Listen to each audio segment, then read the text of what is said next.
In previous video, we have started to understand the type of functions, and in that video, we have discussed about some basic functions like constant function, identity function, modulus function, and signum function. Next function is greatest integer function. In short, this is also called GIF, greatest integer function. Very important function है, खासकर competition point of view से। Competition में बहुत सारा question इस greatest integer function से related आता है, बहुत ढंग से समझेंगे इसे। तो y इक्वल्स इसे इस तरह से सिंबलाइज करते हैं। आजकल जनरली इसे ऐसे लिखते हैं, ये दोनों तरीका है लिखने का। ये या तो हम इसके अंदर ऐसे x रखते हैं और इन स्क्वायर ब्रैकेट, इस सिंबल में चलते इसे बॉक्स फंक्शन भी बहुत लोग बोलते हैं, बट ये कन्वेंशनल वे नहीं है कहने का। बट बॉक्स फंक्शन समझने के लिए कहा जाता है शॉर्ट में, ग्रेटेस्ट इंटीजर फंक्शन के जगह पर बॉक्स फंक्शन। तो आपको खासकर कुछ पुरानी बुक में, फॉरेन राइटर की बुक में, पुरानी बुक में इस तरह का सिंबल मिल सकता है आपको। तो ऐसा भी अगर होता है ग्रेटेस्ट इंटीजर का ही सिंबल है ये भी, बट जनरली आज की तारीख में ऐसे लिखते हैं स्क्वायर ब्रैकेट के अंदर, तो आपको बुक में ऐसे ही मिलेगा। तो ये सिंबल हुआ इसका। और ग्रेटेस्ट इंटीजर को डिफाइन कैसे करते हैं, तो ये कहता है, जैसा कि नाम से ये स्पष्ट है कि अगर x इस बॉक्स के अंदर है तो ग्रेटेस्ट इंटीजर ऑफ x समझेंगे, और this will be equal to greatest integer less than और इक्वल टू x। थोड़ा ढंग से समझेंगे इसे। आप सोचो कि अगर हमें कहा जाए ग्रेटेस्ट इंटीजर क्या होगा, तो ग्रेटेस्ट इंटीजर क्या होगा, इसकी कोई सीमा, कोई लिमिट इसका तो नहीं होगा। हम ऑनवर्ड्स नंबर लाइन की बात करो, राइट साइड हम बढ़ते जाएंगे, ऑनवर्ड्स आगे जाते जाएंगे तो हमें बड़ा से बड़ा इंटीजर मिलते जाएगा। क्योंकि इंटीजर सबसे बड़ा क्या होगा, इसकी कोई सीमा, कोई लिमिट नहीं होगा। तो ये कह रहा है कि ग्रेटेस्ट इंटीजर होगा बट किसी भी कीमत पर लेस देन और equal to x। Number line पर अगर x कोई रियल नंबर है तो कहीं ना कहीं ये प्लॉट होगा ना। तो हमें यूज समझना है, इसे इस तरह से दिमाग में डालना है, बैठाना है, दिमाग में बिठाना है कि x जो रियल नंबर है किसी भी कीमत पर हमें x से एक्सीड नहीं करना है, x से आगे नहीं जाना है, इसके पीछे से चलते जाएंगे और सबसे बड़ा इंटीजर जो मिलेगा, क्योंकि एक बाउंड्री हमें दे दिया, तो यहां तक में सबसे बड़ा इंटीजर क्या होगा ये तो डिसाइड कर सकते हैं। फॉर एग्जांपल जैसे मान लो कि अगर 2 है ये, तो 2 तक तो आ ही सकते हैं। तो 2 तक में इधर 1 होगा, 0 होगा, -1 होगा, इस तरह से हम चलते जाएंगे तो सबसे बड़ा इंटीजर क्या मिलेगा, 2 itself, because this is integer. तो अभी अगर हम कहें कि सम एग्जांपल लें हम कि ग्रेटेस्ट इंटीजर ऑफ 2 क्या होगा, तो हम समझ सकते हैं 2 तक में सबसे बड़ा इंटीजर 2 होगा। अगर कहा जाए ग्रेटेस्ट इंटीजर ऑफ 2.3 क्या होगा, आप समझ सकते हैं नंबर लाइन पर 2.3 का स्थिति क्या होगा, 2.3 जस्ट इससे थोड़ा आगे होगा, 2 और 3 के इन बिटवीन कहीं होगा। तो अब आप समझ सकते हैं कि जब x का वैल्यू 2.3 हो जाएगा तो हमें इस लिमिट से आगे नहीं जाना है, इधर से हम चलते जाएंगे, सबसे बड़ा इंटीजर ढूंढते जाएंगे। आप समझ सकते हैं 2.3 से जस्ट पहले जो सबसे बड़ा इंटीजर होगा वो 2 होगा। तो 2.3 का भी क्या होगा, सॉरी 2 होगा। क्लियर है? आप समझ सकते हैं अगर हम 2.99 भी लेंगे तो ये भी क्या है, तो जस्ट ये भी 2 होगा। क्यों? क्योंकि ये भी तो 2 और 3 के बीच में ही रहेगा। 2.99 क्या होगा, 3 आगे है, 2.99 यहाँ है, इसके जस्ट पहले जो सबसे बड़ा इंटीजर होगा 2 होगा। तो बेसिक बात ये हुआ कि ग्रेटेस्ट इंटीजर ऑफ x हम कैसे निकालेंगे, तो x से आगे हमें नहीं जाना है और मैक्सिमम x तक जो सबसे बड़ा इंटीजर होगा। अगर x खुद इंटीजर है तो greatest integer of that x will be x, और अगर वह इंटीजर नहीं है तो जस्ट उस x से जो प्रीवियस इंटीजर होगा, उससे पूर्व का इंटीजर होगा, पहले का जो होगा वो ग्रेटेस्ट इंटीजर हो जाएगा। क्लियर है? इसी तरह से अगर हम ग्रेटेस्ट इंटीजर ऑफ -2 कहें तो ये खुद इंटीजर है, -2 हो जाएगा। फिर ग्रेटेस्ट इंटीजर ऑफ -2.3 कहें तो इसमें अक्सर ये गलती हो जाती है, -2 एक नजर में जो बिगनर्स होते हैं, बिल्कुल शुरुआत में ग्रेटेस्ट इंटीजर फंक्शन पढ़ते हैं तो बहुत हल्के फुल्के वे में एट ए ग्लांस दिमाग सोच लेता है कि इसका वैल्यू -2 होगा। बट हमें उसी बेसिक को दिमाग में रखना है कि -2.3 से आगे नहीं जाना है, इससे ग्रेटर ये हो ही नहीं सकता है। तो -2.3 की स्थिति अगर नंबर लाइन पर आप करेंगे तो -2.3 यहां पर है, जाहिर है -2.3 -2 से स्मॉलर है, तो -2 तो सम इन सम पे जहां भी हो बट इससे राइट होगा, अधिक होगा। तो यहां तक तो हमें जाना है नहीं, इसके विदिन ही हमें ढूंढना है। तो -2.3 से जस्ट इधर पहले क्या होगा, -3, बाकी तो -4 -5 ये ग्रेटेस्ट थोड़े ना होगा, ये तो स्मॉल होते जा रहा है ना। तो सबसे जो ग्रेटेस्ट होगा यहां तक में वो क्या हो जाएगा, -3 हो जाएगा। तो अगर निगेटिव फ्रैक्शनल कोई है तो इसका ग्रेटेस्ट इंटीजर थोड़ा सा ढंग से समझेंगे। जैसे अभी -5.2 का ग्रेटेस्ट इंटीजर कहें क्या होगा, तो -5 नहीं होगा, क्या होगा, -6 होगा, इस तरह से। बट ये 5.2 होता है तो ये 5 होता है, लेकिन माइनस लग जाएगा तो 5 नहीं होगा, क्या होगा, -6 होगा।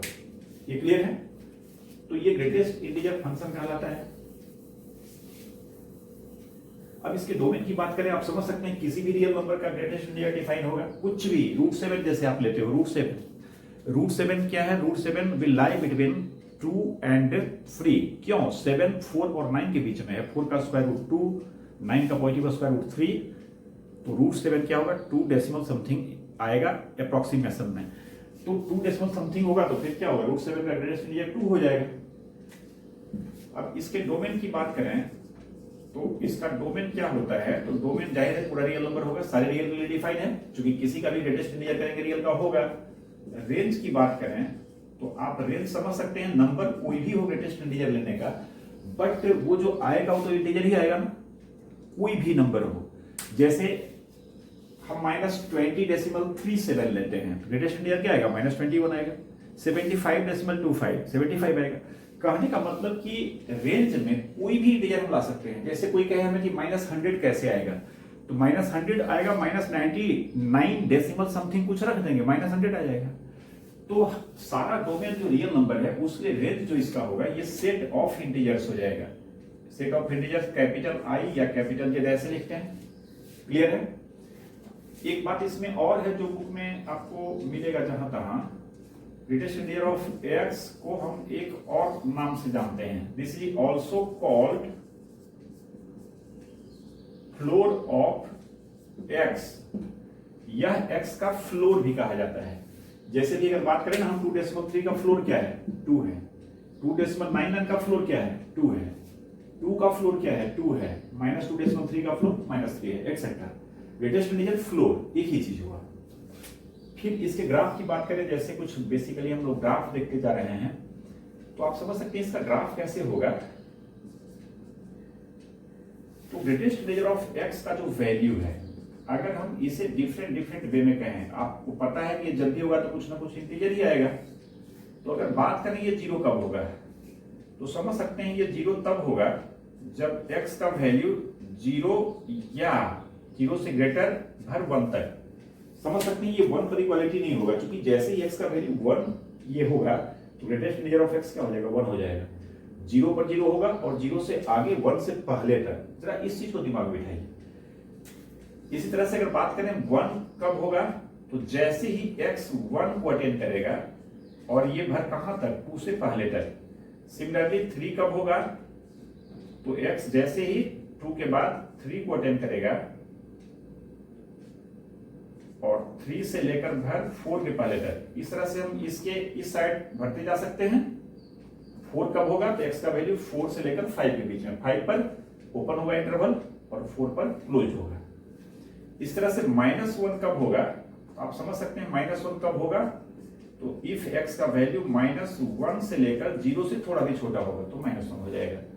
-2 कब होगा, x का value if x lies between -2 to -1। इधर ही बैक साइड में और हम जा सकते हैं -2 -3 -4 इस तरह से। अब आप समझ सकते हैं इसका ग्राफ अगर खींचेंगे तो ग्राफ इसका सिंपल है, y = 0 का लाइन, जाहिर है y = 0 का लाइन जो होगा that will be x axis, y = 1 parallel to x axis से 1 यूनिट अबव। 2 लगता है छूट गया ना इसमें, ओ माय गॉड, एक बार 3 ही लिख दिए। चलिए 2 लेते हैं, 2 3 है ना, अगला 3 आता है ठीक है। तो इस तरह से 3 4 5 इधर, -3 -4 -5 उधर। अब इसका ग्राफ अगर प्लॉट करेंगे हम, तो जैसा कि हम समझ चुके हैं कि हम डिफरेंट इसमें लाइन आएगा और सारा line parallel to x axis होगा। बट वो लाइन क्या पूरा होगा, तो जाहिर है वो लाइन पूरा नहीं होगा। वो लाइन क्या होगा, तो पार्ट हमें उसमें काटना पड़ेगा। जैसे y इक्वल्स 0, हमें पता है y इक्वल्स 0 एक्स एक्सिस का ग्राफ होता है, बट उस पर पूरा नहीं काटना है, 0 से लेकर 1 तक, जिसमें 0 पर तो पॉइंट को हम डार्क करेंगे और 1 को खाली छोड़ेंगे, क्योंकि 1 पर ओपन है। क्लियर है?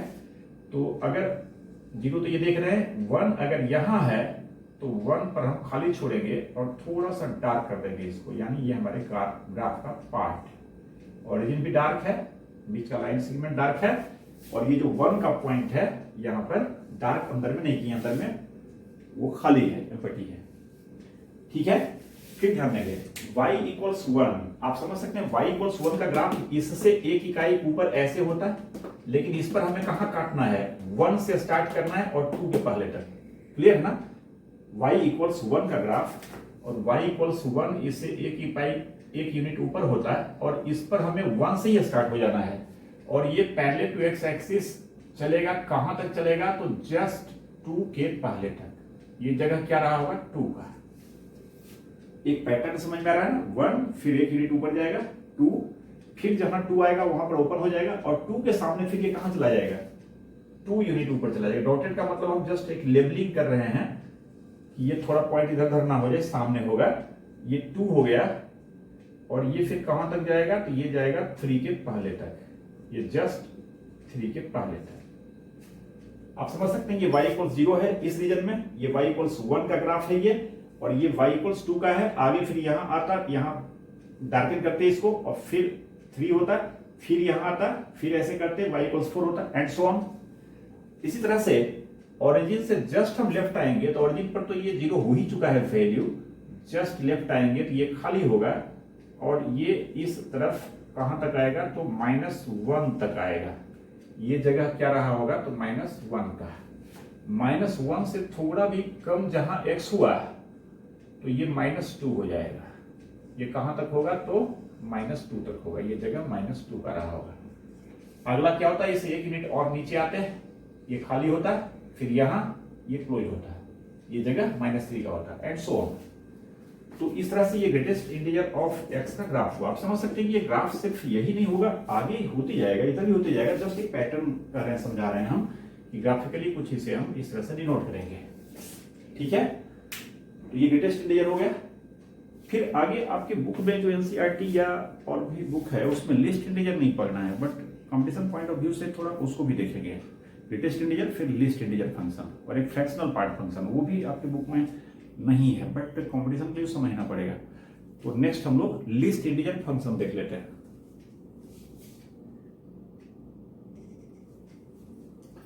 नेक्स्ट लिस्ट इंटीजर फंक्शन, जैसे कि नाम देख रहे हैं लिस्ट इंटीजर, इसको सिंबलाइज करते हैं y इक्वल्स, आप देख रहे हैं ये ग्रेटेस्ट इंटीजर में ऐसे था, ये नीचे तरफ से सपोर्ट टाइप से, और इसमें इस तरह से, जस्ट इसका उल्टा, या इसे स्मॉल ब्रैकेट से लिखते हैं। ये आपको रेयर पुरानी बुक में मिलेगा।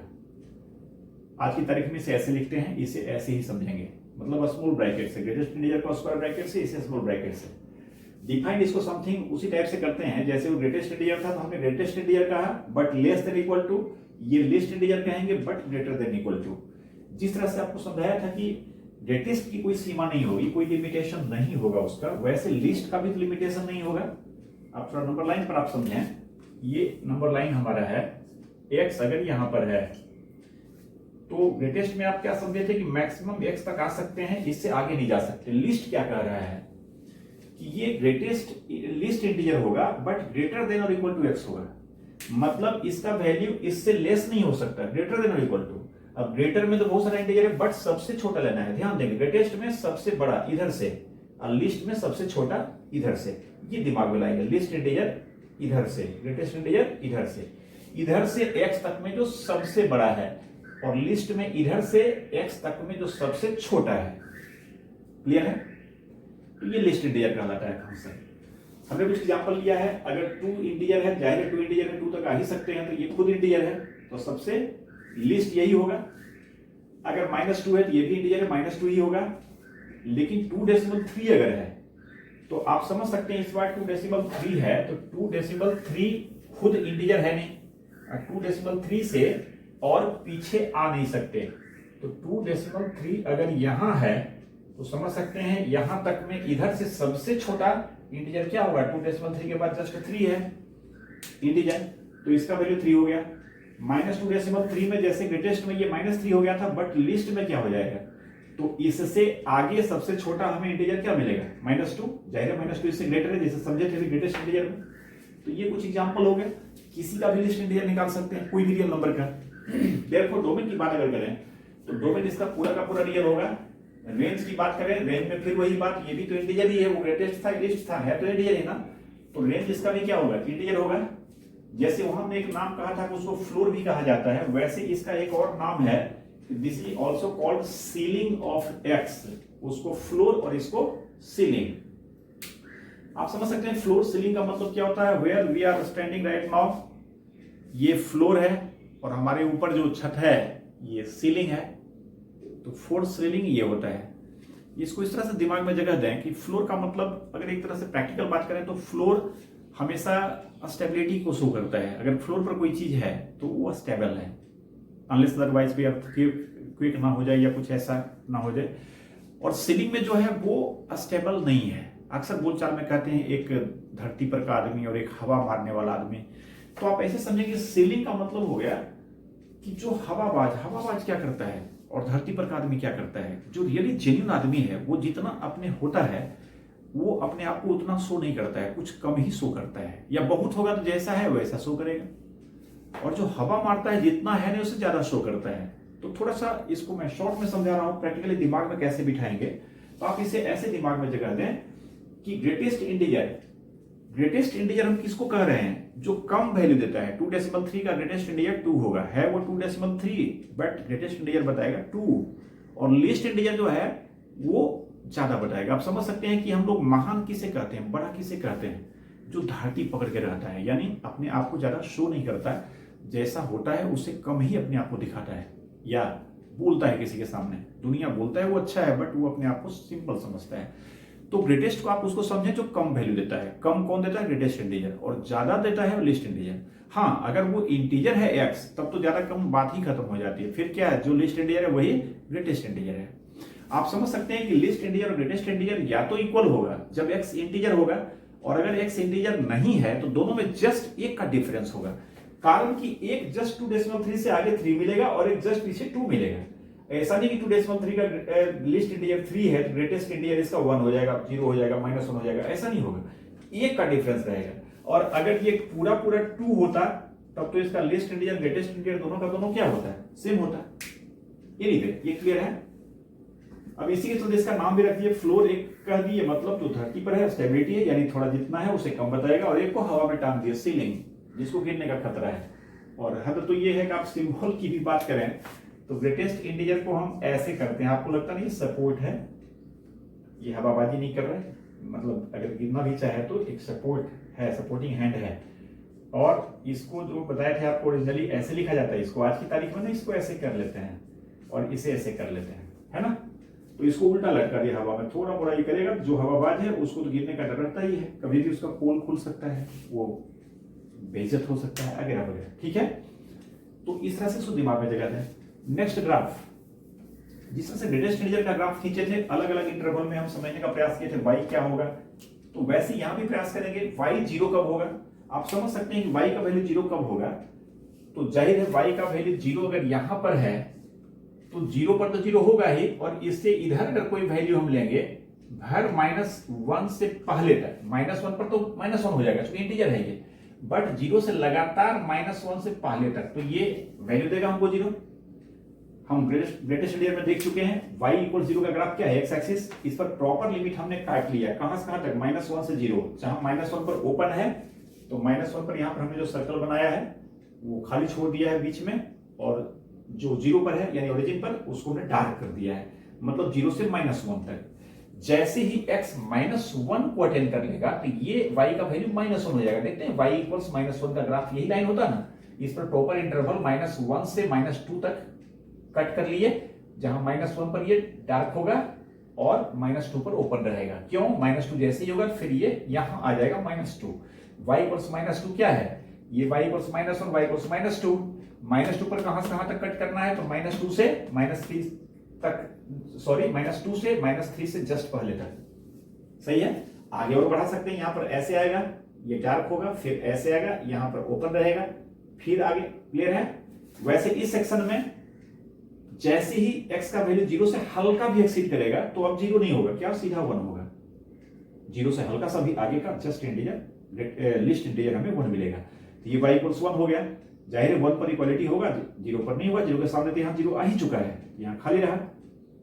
क्लियर है? 1 पर ये 1 से थोड़ा भी आगे जाएगा तो 2 हो जाएगा और भर 2 तक रहेगा। 2 से थोड़ा भी आगे जाएगा 3 हो जाएगा और भर 3 तक रहेगा। एंड सो ऑन, जहां तक चाहे इससे फिर एक इकाई ऐसे, फिर यहां जाएगा, फिर यहां से एक इकाई ऊपर सीधा ऐसे आएगा, एंड सो ऑन। तो इस तरह से greatest integer, list integer. Clear है?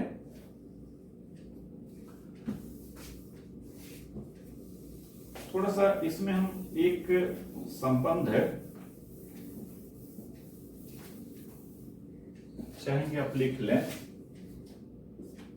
List integer of x minus greatest integer of x will be, हम समझ सकते हैं ये कंडीशनली ये 0 होगा if x belongs to capital I या कैपिटल Z का, अगर x इंटीजर है, और 1 if x does not belong to Z, यानी x रियल तो है ही, डोमेन से बाहर तो होगा नहीं, बट इंटीजर नहीं है। जब इंटीजर नहीं होगा तभी आपने समझा कि लिस्ट इंटीजर और ग्रेटेस्ट इंटीजर का डिफरेंस 1 होगा। लिस्ट इंटीजर ग्रेटेस्ट इंटीजर से जस्ट 1 से बड़ा होगा, ग्रेटर देन x बाई 1। सही है? ये लिस्ट इंटीजर हो गया। अब फ्रैक्शनल पार्ट फंक्शन है नहीं, बट उसको भी देख लेते हैं। फ्रैक्शनल पार्ट फंक्शन समझने के लिए अभी आप थोड़ा इसको नहीं देखें, मैं जो कर रहा हूं उसको समझें। बेसिक इसका समझिए कि कोई भी रियल नंबर x है, इसे हम खास फॉर्म में लिखना चाह रहे हैं, ध्यान से समझेंगे। Any real number x can be expressed as the sum of two terms p plus f, जहां p क्या है तो ये कोई इंटीजर हो, और f क्या है तो f का वैल्यू 0 से 1 के बीच लाई करे, यानी f कोई फ्रैक्शन है या 0 है, तो f 0 से 1 के बीच लाई करेगा। ध्यान देंगे 0 से 1 के बीच मतलब f नेगेटिव नहीं होना चाहिए। आप ये समझिए कि किसी भी रियल नंबर को अगर हम इस फॉर्म में लिखते हैं, तो जैसे हम कुछ एग्जांपल समझते हैं, 5 लेते हैं, तो 5 को आप क्या लिखेंगे, इंटीजर के जगह पर 5 और f का वैल्यू 0 से 1 के बीच में 0, जाहिर है 0 तो है ही इस इंटरवल में, f कैन टेक 0। अगर 5 डेसिमल 2 है तो इसे 5 प्लस 0.2 लिखेंगे। 0.2 भी जो फ्रैक्शन है 0 से 1 के बीच में लाई करेगा। अगर हम -5.2 लिखेंगे, या पहले सिर्फ -5 कर दो, तो -5 में -5 इंटीजर हो गया, प्लस f का वैल्यू क्या हो जाएगा 0। और अगर -5.2 होगा तो यहां समझेंगे -5.2 को अगर हम -5 प्लस लिखना चाहेंगे तो यहां पर -0.2 लिखना पड़ेगा ना। -5 में आप -0.2 को ऐड करोगे तब नहीं ये -5.2 आएगा। तो इससे अगर हम कहते हैं कि ये इंटीजर है और ये 0 से 1 के बीच में लाई करेगा तो ये गलत हो गया ना। -0.2 जाहिर है 0 से 1 के बीच में लाई नहीं कर रहा है, तो डायरेक्ट इसे ऐसे नहीं लिख के अब दिमाग लगाते हैं इसमें कि इसे हमें करना है 0 से 1 के बीच में। तो करती क्या है, इस -5 में -1 अपने मन से सब्ट्रैक्ट कर दिए और इधर बैलेंस करने के लिए 1 क्या किए इसमें तो ऐड कर दिए। आप समझ सकते हैं -1 + 1 कोई फर्क नहीं पड़ेगा, रिजल्ट तो वही रहेगा। और ऐसा हम क्यों कर रहे हैं, सो दैट ये -6 हो जाए और ये क्या हो जाएगा 0.8। अब सोचिए कि ये एक इंटीजर हो गया ना और ये एक फ्रैक्शन हो गया ना 0 से 1 के बीच में। तो इस तरह से इसे हम -5 प्लस -0.2 नहीं लिखकर -6 प्लस क्या लिखेंगे 0.8, और अब ये हो गया 0 से 1 के बीच का। ये क्लियर है ना। तो आप समझे कोई भी रियल नंबर होगा तो इसे सर्टेनली इस फॉर्म में लिख सकते हैं, some integer plus some number which will lie in this interval up to 0 to 1, where 0 can be taken by f but 1 cannot be taken। Clear है। तो अब आप ये समझो कि बेसिक बात ये है कि अगर इसे हम इस फॉर्म में लिखते हैं तो इसमें जो p आप देख रहे हैं ये ग्रेटेस्ट इंटीजर ऑफ x हो जाता है, और f जो देख रहे हैं यही फ्रैक्शनल पार्ट ऑफ x होता है, जिसे कि कर्ली ब्रैकेट से लिखते हैं। आपने देखा ग्रेटेस्ट इंटीजर को स्क्वायर ब्रैकेट से, लिस्ट इंटीजर को स्मॉल ब्रैकेट से, और फ्रैक्शनल पार्ट फंक्शन को कर्ली ब्रैकेट से। कर्ली या इसको क्या हिंदी में हमारे बिहार में मंझली ब्रैकेट भी बोलते हैं, है ना, या मिडिल ब्रैकेट भी, बड़ी छोटी और एक क्या बीच का मिडिल, ठीक है। तो y इक्वल्स ऐसे लिखते हैं। और अभी आप समझें कि हमने क्या समझा, ये सारे का कंक्लूजन हमने क्या समझा कि x can be expressed as p plus f where p stands for, यानी p क्या देगा, ग्रेटेस्ट इंटीजर, और f क्या देगा, तो फ्रैक्शनल पार्ट देगा। यही f हमारा फ्रैक्शनल पार्ट फंक्शन है। आप समझ सकते हैं 5.2 का आप ऐसे भी ग्रेटेस्ट इंटीजर निकालोगे 5 आएगा, सही है ना, 5 का 5 आएगा, -5 का -5 आएगा, -5.2 का -6 आएगा। ग्रेटेस्ट इंटीजर इसका देखे थे, याद है ना, -6 आएगा। यानी इसको दो पार्ट में स्प्लिट करेंगे हम दो समेशन में, तो ये जो आएगा इस जगह पर ये ग्रेटेस्ट इंटीजर होगा p का, और f फ्रैक्शनल पार्ट होगा। अब यहीं से आप समझ सकते हैं कि अगर ये ऐसे होता है तो फ्रैक्शनल पार्ट ऑफ x क्या हो जाएगा, x minus greatest integer of x, इसको हमने इधर कर लिया। तो इसे हमने कैसे डिफाइन किया, fractional part of x equals x minus greatest integer of x। ये क्लियर है। यहां से ये भी क्लियर हो गया कि किसी भी कीमत पर जो फ्रैक्शनल पार्ट ऑफ x होगा इसका रेंज क्या होगा, तो 0 से 1 तक होगा। डोमेन क्या होगा, समझ सकते हैं, डोमेन तो कुछ भी रियल रखेंगे तो x रियल अब माइनस इस x का ग्रेटेस्ट इंटीजर वो रियल ही आएगा। तो कुछ भी रियल नंबर लेंगे तो इसके लिए x minus greatest integer of x क्या है, इसको कहीं कोई प्रॉब्लम नहीं होगा, ये डिफाइन है। तो इस तरह से ये फंक्शन का डोमेन पूरा रियल हो गया और रेंज 0 से 1 तक हो गया, जिसमें 0 पर क्लोज्ड और 1 पर ओपन, यानी इसका वैल्यू कभी भी 0 से 1 की सीमा के बाहर नहीं जाएगा। 0 ले सकता है, 1 ले भी नहीं सकता। तो इस तरह से अगर हम इसके डोमेन की बात करें तो डोमेन पूरा का पूरा रियल, और रेंज की बात करें तो रेंज इसका हो गया 0 से 1, जहां 1 पर ओपन 0 पर क्लोज्ड, ठीक है। अब इससे ग्राफ की बात अगर करें तो समझ सकते हैं ग्रेटेस्ट इंटीजर ऑफ x जैसे भी है, अभी तक हमने जो भी समझा है उसके हिसाब से ग्रेटेस्ट इंटीजर ऑफ x का वैल्यू हमेशा हम इंटीजर के फॉर्म में लिख सकते हैं, प्रोवाइडेड कि हमें x का इंटरवल, प्रॉपर इंटरवल पता हो कि वो प्रॉपर इंटरवल क्या है और उसमें ग्रेटेस्ट इंटीजर ऑफ x क्या होगा। बाकी x तो जैसे वैसे रहेगा। अब इसका ग्राफ खींचने के लिए y equals fractional part of x, जिसको कि हमने डिफाइन किया है x minus greatest integer of x। तो आप समझ सकते हैं कि x का वैल्यू अगर 0 से 1 के बीच में रहेगा तो उस स्थिति में ग्रेटेस्ट इंटीजर ऑफ x क्या होता है, 0 होता है, अभी पढ़े हैं। तो ये x ही रह जाएगा, x minus 0 that is x। और अगर x का वैल्यू 1 यहां पर गलती से पड़ गया, जैसे ही वैल्यू 1 को अटेंड करेगा लेस देन 2, तो समझ सकते हैं इस बार ग्रेटेस्ट इंटीजर ऑफ x क्या 1 होगा, मतलब ये x माइनस 1 हो जाएगा। और इस तरह से जैसे ही 2 को अटेंड करेगा भर 3 के पहले तक तो x माइनस 2 हो जाएगा, एंड सो ऑन इधर चलते जाएगा।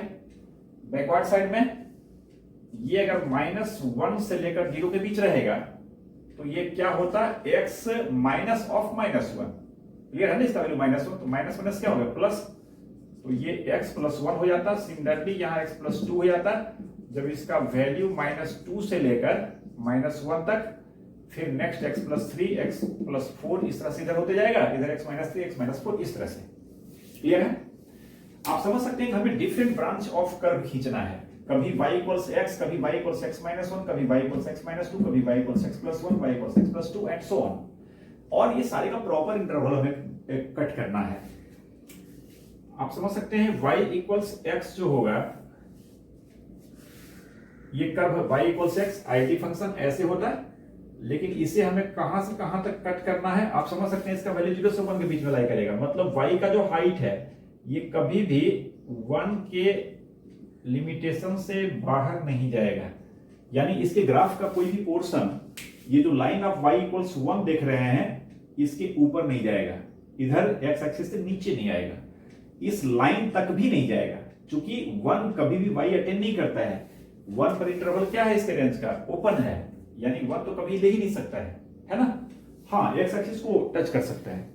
तो y इक्वल्स x आप समझ सकते हैं, यहां से जस्ट इसका बाइसेक्टर ऐसे खींच देंगे, इसके बीचों बीच यहां पर डार्क करेंगे और ये चीज को खाली रखेंगे। ये हो गया ग्राफ y इक्वल्स x का। आप समझ सकते हैं 1 से 2 के बीच में जैसे ही ये 1 को अटेंड करेगा इसका वैल्यू 0 हो जाएगा, आप समझिए कि x का वैल्यू 1 तो y का वैल्यू 0, यानी 1 0 आप किसको कहेंगे, ये जगह 1 का रहा होगा ना, तो 1 पर इसका वैल्यू 0 हो जाएगा, मतलब क्या 1 0 पॉइंट एक्स एक्सिस पर रहेगा।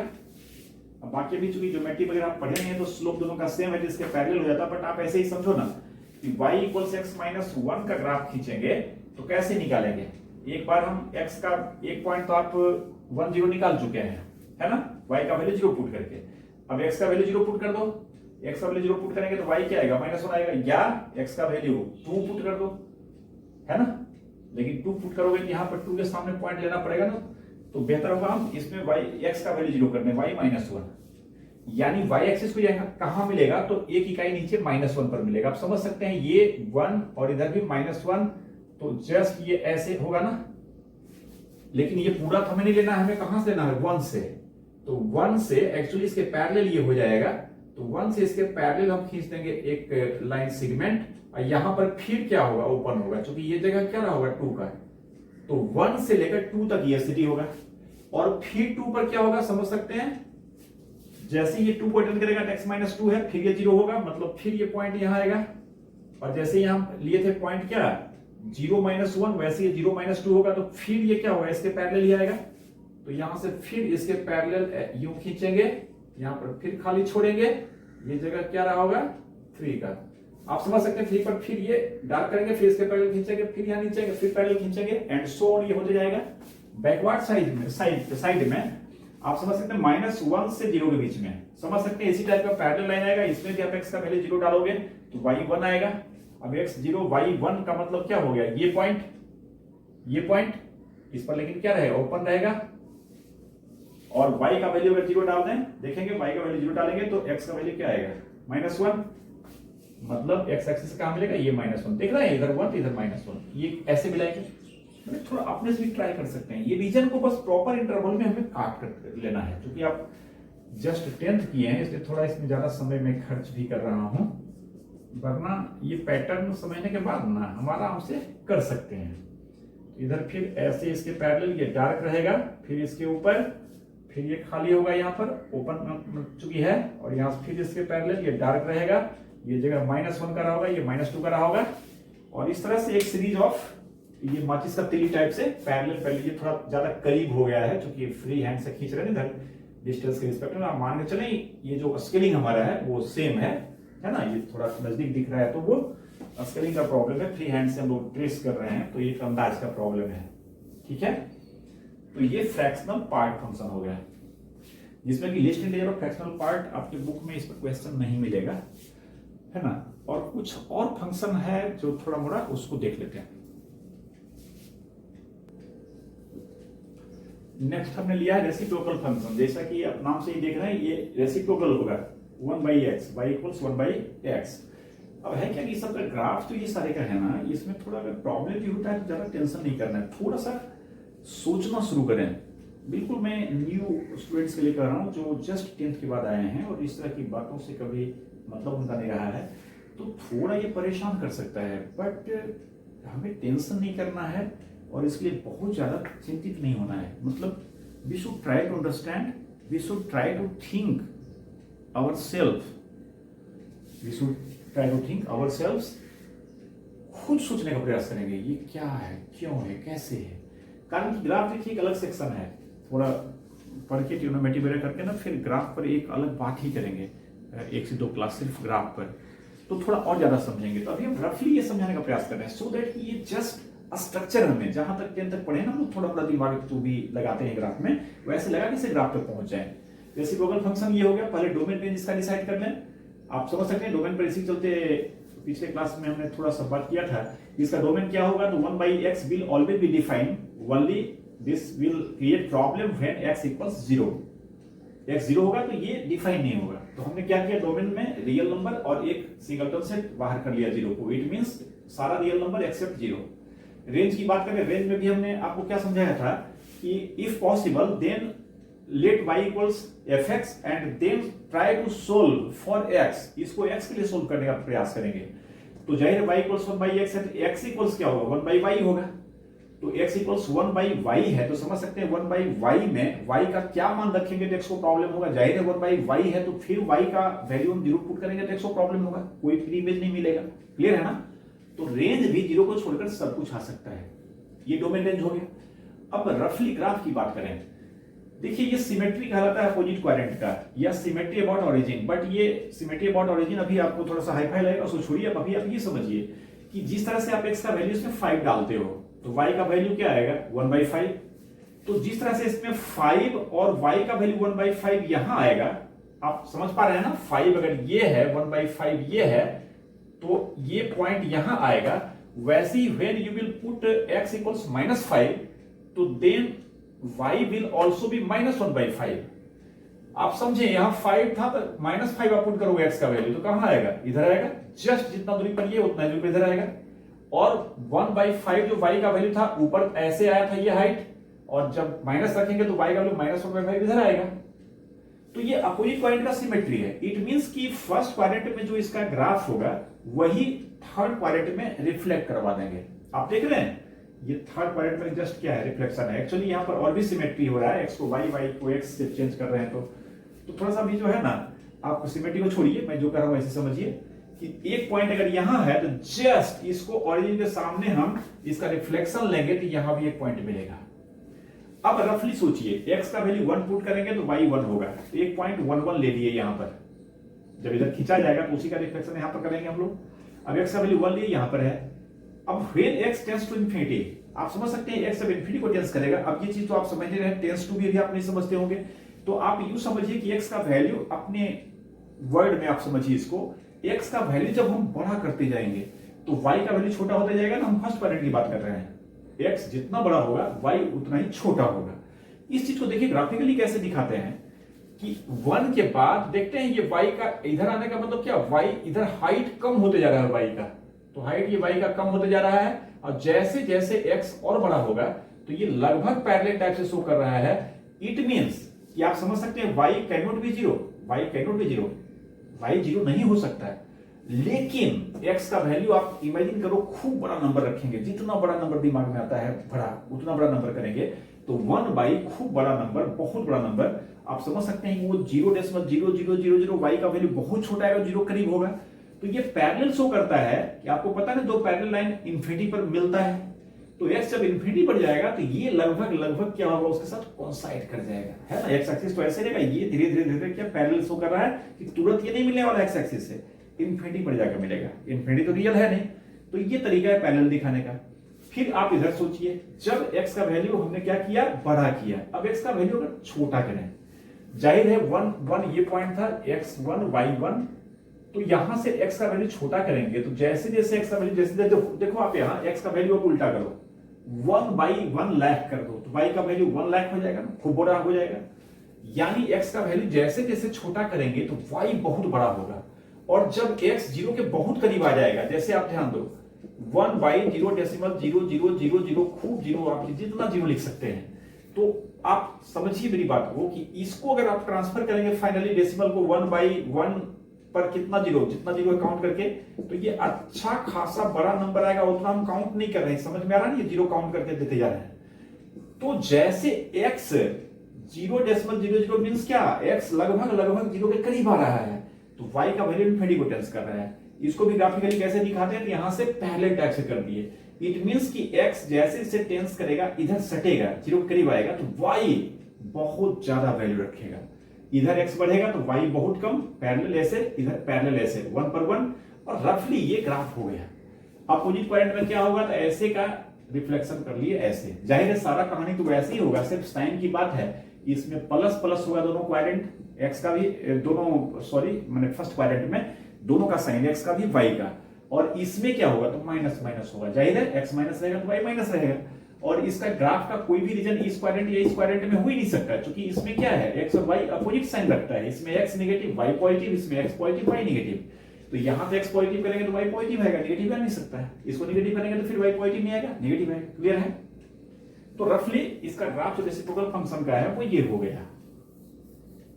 फिर next function square function, y equals x square. y equals x square, जैसा कि देख रहे हैं इसमें मैं क्या समझाऊं, डोमेन की बात कीजिए, कोई भी रियल लेंगे उसका स्क्वायर डिफाइन होगा, नो प्रॉब्लम, डोमेन रियल हो गया।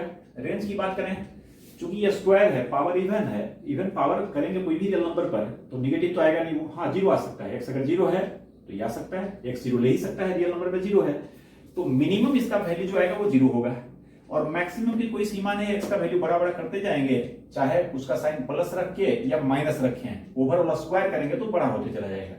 तो अपर लिमिट इसका क्या होगा, इन्फिनिटी, अपर कोई लिमिट ही नहीं है, कहीं तक जा सकता है, तो इन्फिनिटी पर हम ओपन करके रख लिए, ठीक है।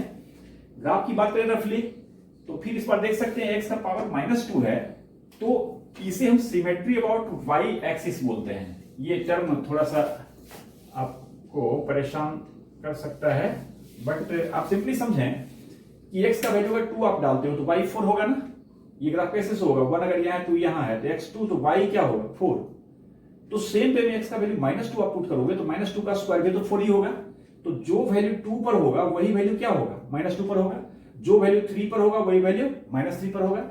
अब समझ सकते हैं कि ये कर्व ओरिजिन से पास कर रहा है, 0 0 से पास कर रहा है, x 0 करेंगे तो y 0 होगा, सही है। और मैं क्या कहूं, आप 9th 10th क्लास में क्वाड्रेटिक एक्सप्रेशन का ग्राफ खींचे हैं, आप थोड़ा सा याद कीजिए, उससे कोरिलेट करते हैं, आसानी होगी। ax² + bx + c, ये 9 या 10 मुझे नहीं पता, बट ये पढ़ना है। इसका ग्राफ वर्टिकली अपवर्ड या वर्टिकली डाउनवर्ड पैराबोलिक आता है ना, याद होगा आपको, क्लियर है। अब आप सोचिए कि इसी की एक विशेष स्थिति है ना, इसमें आप क्या करें, a का वैल्यू 1 कर दें, b और c दोनों का वैल्यू 0 कर दें, ये y = x² हो जाएगा, सही है। ये वर्टिकली अपवर्ड कब होता है, जब a पॉजिटिव होता है, डाउनवर्ड कब होता है, जब a नेगेटिव होता है, आप प्रैक्टिस की होगी कहिएगा 9 10 में। तो ये y = x² है, तो वर्टिकली अपवर्ड पैराबोलिक तो होगा ही। अब सवाल है ये कहां होगा, तो इसके लिए एक पॉइंट तो हमको दिखाई पड़ रहा है ना, x का वैल्यू 0 तो y का वैल्यू 0, ये 0 हो गया, जाहिर है इसका कोई भी रीजन नीचे नहीं आएगा, सिमेट्री दोनों एक्सिस के अबाउट है, तो यहां से पैराबोला ये हो जाएगा, ये इसका वर्टेक्स हो जाएगा पैराबोला का, जैसा फर्स्ट क्वाड्रेंट में वही सेकंड क्वाड्रेंट में, क्योंकि y एक्सिस में रिफ्लेक्शन इसका होगा, ठीक है।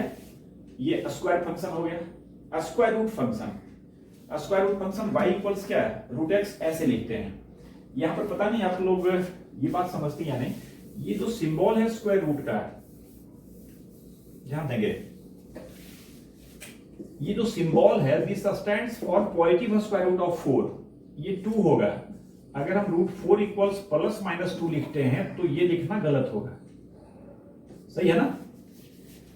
अगर हम कहें 4 का स्क्वायर रूट्स क्या होगा, तो we will say 4 has 2 square roots +-2, but if you are asked what is the value of this, तो then we will have to say this equals 2 only, not -2। तो ये कन्वेंशनली पॉजिटिव स्क्वायर रूट के लिए stand करता है। हम समझते हैं, बहुत लोग आप में से कुछ लोग जानते भी होंगे और नहीं जानते थे, दिमाग में बिठा लें, √4 = +-2 नहीं कहेंगे। अगर हमें दोनों स्क्वायर रूट कहना तो यहां ऐसे कहना पड़ेगा, +-√4 = +-2 कहेंगे, है ना। तो ये positive square root of x है, तो कभी भी y का वैल्यू निगेटिव नहीं होगा। अब √x है, तो डोमेन में थोड़ा इस तरह की कुछ सिचुएशन लाने का प्रयास किए थे हम। रूट के अंदर कोई भी क्वांटिटी है वो कब डिफाइन होता है, तो रूट के अंदर जो है वो पॉजिटिव हो या 0 हो, तो डोमेन इसका क्या हो गया, x 0 से बड़ा या बराबर, x > 0, यानी 0 या 0 से बड़ा, बड़ा की कोई सीमा नहीं, कुछ भी हो सकता है, तो इसका डोमेन 0 से इन्फिनिटी हो गया। अब रेंज की बात करें तो रेंज भी तो आप सोचें, ये पॉजिटिव स्क्वायर रूट का सिंबल है, तो निगेटिव तो ये हो नहीं सकता, √x जब भी होगा तो नॉन निगेटिव होगा, निगेटिव तो हो ही नहीं सकता, पॉजिटिव होगा क्या, देख लेंगे कि रूट के अंदर जो क्वांटिटी वो 0 भी आ सकता है क्या, जाहिर है 0 आ सकता है, डोमेन में 0 है, तो y का मिनिमम वैल्यू 0 हो गया और मैक्सिमम का कोई लिमिट नहीं है, देयरफॉर इसको क्या कहेंगे, 0 to ∞। इस तरह से डोमेन रेंज हो गया। ग्राफ की बात करें तो जस्ट आप जब पढ़ेंगे कोऑर्डिनेट ज्योमेट्री पैराबोला की बहुत सिंपल चीज हो जाएगा, बट थोड़ा सा अभी भी समझने का प्रयास करें कि एक्चुअली ये ग्राफ कैसे खींचेंगे। जस्ट रफली मैं बता रहा हूं, आप देखिए y = √x का ग्राफ खींचना है, अगर इसका आप स्क्वायर कर दीजिए तो y² क्या हो जाएगा, x। तो जिस तरह से y = x² का ग्राफ आप समझ रहे हैं सिमेट्रिकल y एक्सिस के अबाउट यूं होगा, वैसे उल्टा अगर कर दें कि x = y² होगा तो ये ग्राफ यूं हो जाएगा, इस बार ये सिमेट्रिकल किसके अबाउट होगा, तो ये सिमेट्री होगा एक्स एक्सिस के अबाउट। क्योंकि y का वैल्यू अगर आप 2 रखते हैं तो 2 पर जो वैल्यू x कोऑर्डिनेट आ रहा है इसका, मान लीजिए ये 2 है तो 2 पर इसका वैल्यू 4 आ रहा है ना, ये 2 पर 4 आ रहा है इसका वैल्यू x का, तो यही -2 भी रखेंगे तो क्या आएगा, यही 4 आएगा, यानी -2 4 सॉरी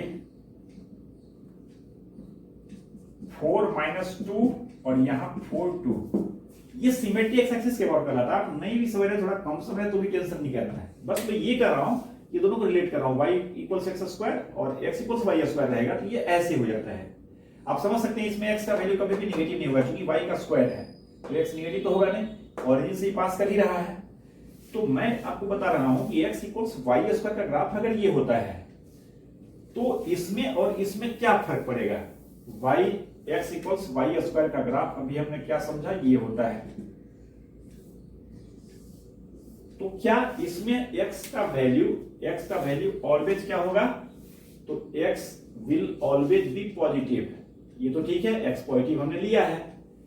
अब y इक्वल्स रूट एक्स है, तो आप ये देखिए कि इस ग्राफ में y का वैल्यू निगेटिव भी तो है, जो भी पॉइंट यहां पर उसका y निगेटिव होगा, बट ओरिजिनल जो हमारा ग्राफ दिया हुआ है जिसको खींचना है वो तो y इक्वल्स रूट एक्स है, ये पॉजिटिव स्क्वायर रूट है, तो y निगेटिव वैल्यू तो नहीं ले सकता है। y का निगेटिव वैल्यू कौन है, ये, इसको हम छोड़ देंगे, डार्क क्या करेंगे, यहां से यहां ये रीजन काट लेंगे। अभी जैसा नहीं बहुत सारा कर्व बताया आपको, देख रहे हैं, समथिंग दिस टाइप, यही समथिंग दिस टाइप यहां पर खींच दिए हैं। अब ये सवाल है कि इसको क्यों छोड़ेंगे, तो आप समझ रहे हैं बात को कि ये y स्क्वायर इक्वल्स आप इतना निकाले। अब सोचिए y equals minus root x होता है तो भी आप स्क्वायर करते तो y square equals minus minus plus ही होता, स्क्वायर करके x ही आता, इसका भी स्क्वायर यही होगा, इसका भी स्क्वायर यहां तक होता है, ये पूरा इसका ग्राफ होता है। जबकि हमें जो रिक्वायर्ड है पूरा नहीं है, ये 2 पार्ट में से सिर्फ ये पार्ट चाहिए, और ये पार्ट में y क्या है, पॉजिटिव है, इस पार्ट में y क्या है, negative square root of x है, निगेटिव है, उसको छोड़ना है। तो इस ग्राफ का जो भी निगेटिव y है, यानी नीचे जो x एक्सिस है उसको छोड़ दिए, बाकी इसको ट्रेस कर लिए। और भी वे इसका समझने का वैल्यू से भी है, बट इसको अभी आप थोड़ा ऐसे समझिए ना, फिर जब ज्योमेट्री पढ़ेंगे तो ये सब बहुत छोटी बात हो जाएगी, एक सेंटेंस की बात हो जाएगी, है ना। तो इस तरह से कुछ बेसिक फंक्शंस देखे, और अगले लेक्चर में मैं इस पर कुछ क्वेश्चन करूंगा, डोमेन रेंज का और जो भी है, तो अगले में मैं क्वेश्चन करूंगा।